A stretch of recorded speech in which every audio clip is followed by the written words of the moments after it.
Advocate P N Niyas, ഞാൻ പാലക്കാടേക്ക് തന്നെയാണ് പോകുന്നത്. ഇപ്പോൾ സന്ദീപ് വാര്യരെ നിങ്ങൾ സ്വീകരിക്കുന്നു. അത് സ്വീകരിക്കുമ്പോൾ സന്ദീപ് വാര്യർ നേരത്തെ പറഞ്ഞ കാര്യങ്ങളൊക്കെ അവിടെ കിടക്കുകയാണ്.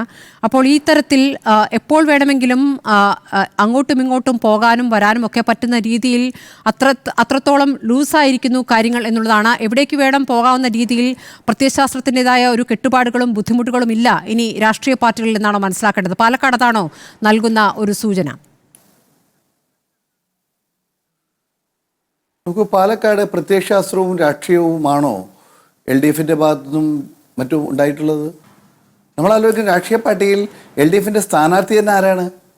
ഇന്നലെ വരെ മുഖ്യമന്ത്രിയെ ഞങ്ങളുടെ ഒരു നേതാവും ഒരു പ്രവർത്തകനും ഉപയോഗിക്കാത്ത വാക്കുകളും മോശമായ രീതിയിലും മുഖ്യമന്ത്രിയെ നേരിട്ട് പേരെടുത്ത് വിളിച്ച് സംസാരിച്ച ഒരു വ്യക്തിത്വത്തിനെ ഒരു സുപ്രഭാതത്തിൽ സി പി എമ്മിൻ്റെ സ്ഥാനാർത്ഥിയാക്കുന്നതിനും എൽ ഡി എഫിൻ്റെ സ്ഥാനാർത്ഥിയാക്കുന്നതിനും യാതൊരു മടിയും ഉണ്ടായിരുന്നില്ലല്ലോ. സന്ദീപ് വാര്യർ എന്തൊക്കെയാണ് പറഞ്ഞിട്ടുള്ളത്? സന്ദീപ് വാര്യർ എന്തൊക്കെയാണ് പറഞ്ഞിട്ടുള്ളത്? അതുമുണ്ടല്ലോ തെളിവായി അറിയാലോ. സരീൻ പറഞ്ഞ കാര്യങ്ങളൊന്നും ഞങ്ങൾ എടുത്തിട്ടില്ലല്ലോ. രാഷ്ട്രീയപരമായി അദ്ദേഹം ഒരു നിലപാടെടുക്കുന്നു, എൽ ഡി എഫിലേക്ക് പോകുന്നു, അവർ സ്ഥാനാർത്ഥിയാക്കുന്നു. അതിനു മുമ്പ് അദ്ദേഹം പറഞ്ഞതും അദ്ദേഹത്തിൻ്റെ ഫേസ്ബുക്കിലും അദ്ദേഹത്തിൻ്റെ സോഷ്യൽ മീഡിയയിലും അദ്ദേഹം ഉപയോഗിച്ച വാക്കുകളൊന്നും ഞങ്ങൾ പിന്നെ എടുത്ത് ഉപയോഗിച്ചിട്ടില്ലല്ലോ. പക്ഷേ ഇപ്പോൾ കേരളത്തിൽ നിന്ന് രാഷ്ട്രീയത്തിൽ പാർട്ടി മാറി വരുന്നത് ആദ്യമായ സംഭവമാണോ? ഞങ്ങളുടെ കോൺഗ്രസിൻ്റെ വക്താവായിരുന്ന സംഘടനാ ചുമതലയുള്ള സെക്രട്ടറി ആയിരുന്ന KP അനിൽകുമാർ താങ്കളുടെ മാധ്യമങ്ങളടക്കം എന്തെല്ലാമായിരുന്നു പറഞ്ഞു വെച്ചത്? അവർ ഇപ്പോൾ സി പി എമ്മിൻ്റെ പാർട്ടിയിൽ ചേർന്നു. അവർ സി പി എം ഇപ്പോൾ ഒരു വലിയൊരു കോർപ്പറേഷൻ്റെ ചെയർമാനാക്കി വെച്ചിരിക്കുന്നു. രതികുമാറിനെയും പ്രശാന്തിനെയും ഒക്കെ അവർ കൊണ്ടു നടക്കുന്നു. അവരൊക്കെ നേരത്തെ മുൻകാലങ്ങളിൽ പറഞ്ഞിരുന്ന കാര്യങ്ങളാണോ പറയുന്നത്? അതാണോ രാഷ്ട്രീയം? ഇവിടെ സന്ദീപ് വാര്യർ പറഞ്ഞത് ഞാൻ ഇന്നലെ വരെ പറഞ്ഞ വിദ്വേഷത്തിൻ്റെ രാഷ്ട്രീയം ഞാൻ ഉപേക്ഷിച്ചിരിക്കുന്നു. അന്ന് ഞാൻ പറഞ്ഞതൊന്നും ശരിയല്ല എന്ന് എനിക്ക് ബോധ്യപ്പെട്ടിരിക്കുന്നു. ഇന്ന് സ്നേഹത്തിൻ്റെ വശത്തേക്ക് ഞാൻ വന്നിരിക്കുന്നു. രാഹുൽ ഗാന്ധിയോടൊപ്പം കോൺഗ്രസിനോടൊപ്പം ഞാൻ നിൽക്കുന്നു. ഇന്ന് എൻ്റെ നിലപാട് മതനിരപേക്ഷ നിലപാടാണ്. തുടക്കം എന്താണെന്ന് നമുക്ക് കൃത്യമായിട്ട് അറിയാം. വേദിയിലിരിക്കാൻ കസേര കിട്ടാത്തതിൽ തുടങ്ങിയ പ്രശ്നമാണ്. പിന്നീട് ആണ് ഈ പ്രത്യയശാസ്ത്രമൊക്കെ മാറുന്നു, ഞാൻ ഇതാ കയ്യിലെ ചരടുകൾ അഴിക്കുന്നു എന്ന നിലപാടിലേക്കൊക്കെ എത്തുന്നത്. അപ്പോൾ രാഷ്ട്രീയമായി ഗുണം കിട്ടുന്ന ഒരു ചേരിയിലേക്ക് വരുന്നു. പക്ഷേ അടിസ്ഥാനപരമായി ഒരാൾ വിശ്വസിച്ചിരുന്ന, അയാൾക്ക് ഇത്ര കാലമുണ്ടായിരുന്ന ഒരു ഐഡിയോളജിയിൽ നിന്ന് അയാൾ പൂർണ്ണമായി മാറും എന്നൊക്കെ ധരിക്കാൻ നിങ്ങൾക്ക് സാധിക്കുമായിരിക്കും. പക്ഷേ നിങ്ങളെ വിശ്വസിച്ചിരുന്ന കോൺഗ്രസ് അണികൾക്ക് അത് എത്രത്തോളം സാധ്യമാകും എന്നൊരു ചോദ്യം കൂടിയുണ്ട്. BJP ഇപ്പോൾ തൊട്ടുകൂടായ്മയൊന്നും പറയാൻ പറ്റില്ല. പക്ഷേ BJPയിലേക്ക് കോൺഗ്രസിൽ നിന്ന് ഒരുപാട് പേർ പോകുന്നതാണ് നമ്മൾ ദേശീയ രാഷ്ട്രീയത്തിൽ കാണുന്നത്. അതിൽ നിങ്ങൾക്കൊരു നേട്ടമായി തിരിച്ചിങ്ങോട്ടെടുത്തത് എന്ന രൂപത്തിലൊക്കെ നിങ്ങൾ ഇവിടെ കാര്യങ്ങൾ ഉന്നയിക്കുന്നുണ്ട്. പക്ഷേ കേരളത്തെ സംബന്ധിച്ച് ഇങ്ങനെ ആയിരുന്നില്ല രീതി. ഇപ്പോൾ അതൊക്കെ വളരെ ഈസി ആയിരിക്കുന്നു. അങ്ങനെയൊരു സന്ദേശം പാലക്കാട് നിങ്ങൾ മാത്രമല്ല അപ്പുറത്ത് CPM ആ രൂപത്തിൽ നൽകുന്നുണ്ട്. CPMനുള്ള ചോദ്യം ഞാൻ അദ്ദേഹത്തോട് ചോദിച്ചോളാം. നോക്കൂ സ്മൃതി, അങ്ങനെ പറയാൻ സാധിക്കുമോ? ഞാനൊരു കാര്യം നിങ്ങളോട് ചോദിക്കട്ടെ.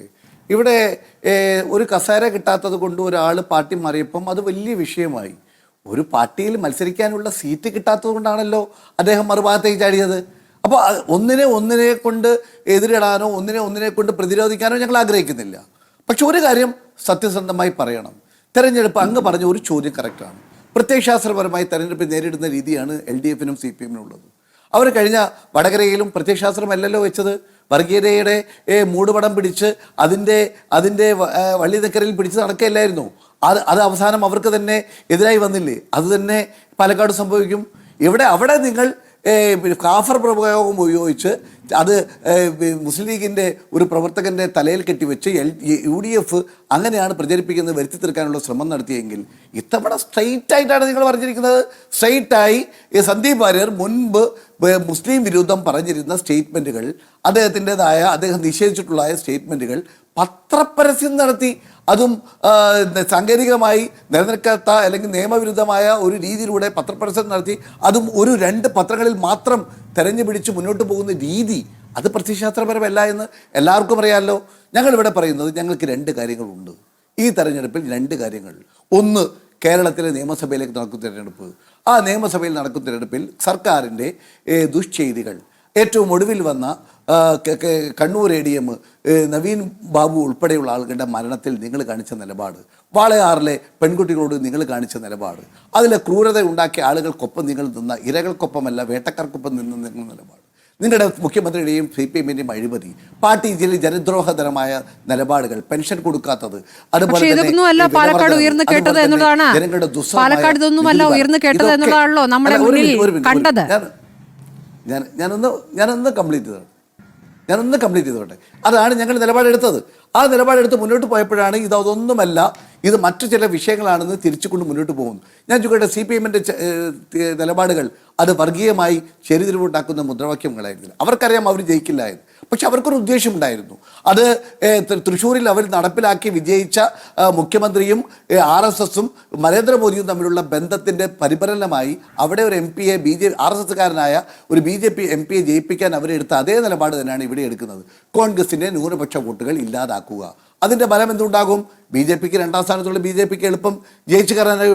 BJP എന്ത് പറയാൻ ആഗ്രഹിക്കുന്നു അത് പരസ്യമായി പറയാനുള്ള അവരുടെ CJP മുന്നണിയായി, അവരുടെ B ടീമായി CPM പ്രചാരണം നടത്തിയെന്നത് വലിയൊരു കാര്യമായി ഞങ്ങൾ കാണുകയാണ്. ജയിക്കാൻ വേണ്ടിയല്ല, തോൽപ്പിക്കാൻ വേണ്ടിയാണ്, BJPയെ ജയിപ്പിക്കാൻ വേണ്ടിയാണ് അവരുടെ പ്രവർത്തനമെന്ന് നമ്മൾക്കും നിങ്ങൾക്കും എല്ലാവർക്കും ബോധ്യപ്പെട്ടതാണ്. അവിടെയാണ് ഞങ്ങൾ പറയുന്നത് കേരളത്തിലെ കമ്മ്യൂണിസ്റ്റ് പാർട്ടി ഇന്ന് CJP-യായി പരസ്യമായി ബാന്ധവമുണ്ടാക്കിയ 2ാമത്തെ തെരഞ്ഞെടുപ്പാണ്. ഒന്ന് തൃശ്ശൂർ, 2ാമത് പാലക്കാട്. കേരളത്തിൽ നിന്നും ഒരാളെ പാർലമെൻറ്റിലേക്കും ഒരാളെ അസംബ്ലിയിലേക്കും കൊടുക്കാനുള്ള ഒരു നടപടിയുടെ ഭാഗമാണ്. അങ്ങനെയോടൊപ്പം ഒരു കാര്യം കൂടി പറയാം. എനിക്ക് ചേലക്കരയുടെ കാര്യം എൻ്റെ സുഹൃത്ത് സജീഷ് പറഞ്ഞു പോയതുകൊണ്ടാണ് ഞാൻ പറയുന്നത്. ചേലക്കരയിലേക്ക് വരാം. നമുക്ക് ഈ റൗണ്ട് കഴിഞ്ഞ ശേഷം വരാം.